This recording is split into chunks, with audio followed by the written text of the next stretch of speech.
ریاض ایک چھوٹے سے گاؤں کا سیدھا سادھا لڑکا تھا۔ اس کے والدین نے اسے بچپن سے ایمانداری اور محبت کا سبق سکھایا تھا۔ گاؤں کے قریب ایک پرانا مگر خوبصورت باغ تھا جہاں رنگ برنگے پھول کھلے رہتے اور پرندے چہچہاتے تھے۔ ایک دن ریاض اسی باغ میں بیٹھا تھا کہ اچانک اس کی نظر ایک اداس چہرے پر پڑی۔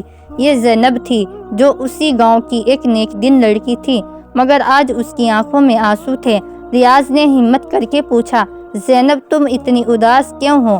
زینب نے آہ بھرتے ہوئے کہا، میرے والدین میرا رشتہ کسی ایسے شخص سے طے کر رہے ہیں جسے میں جانتی تک نہیں، مگر میرے دل میں ایک اور خواب ہے۔ میں پڑھنا چاہتی ہوں، اگر آگے بڑھنا چاہتی ہوں، اپنی زندگی خود سنوارنا چاہتی ہوں۔ ریاض نے سوچا اور کہا، کیا تم نے اپنے والدین سے بات کی؟ مگر وہ نہیں مان رہے، انہیں لگتا ہے کہ ایک لڑکی کا سب سے بڑا فرض شادی کرنا ہے۔ زینب نے مایوس لہجے میں جواب دیا۔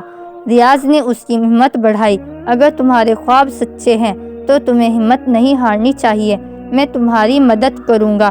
ریاض نے گاؤں کے بزرگوں سے بات کی، گاؤں کے استاد اور دیگر پڑھے لکھے لوگوں کو ساتھ لیا اور زینب کے والدین کو سمجھانے کی کوشش کی۔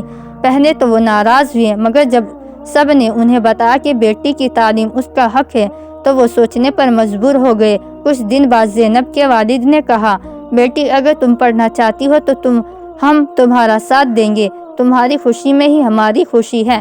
زینب کی آنکھوں میں خوشی کے آنسو آ گئے، اس نے ریاض کا شکر ادا کیا، تمہاری حوصلہ افزائی کے بغیر یہ ممکن نہ تھا۔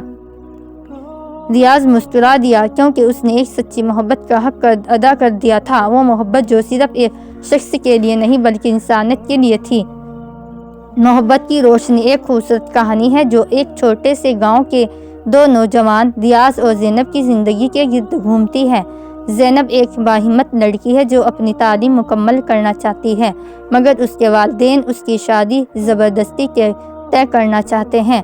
ریاض جو ایمانداری اور سچائی کا قائل ہے، اس کے خواب کو حقیقت میں بدلنے کے لیے قدم بڑھاتا ہے۔ وہ گاؤں کے بزرگوں اور پڑھے لکھے لوگوں کی مدد سے زینب کے والدین کو قائل کرنے میں کامیاب ہو جاتا ہے۔ یہ کہانی محبت، ہمدردی اور ایک روشن مستقبل خواب کی مجید کی علامت ہے۔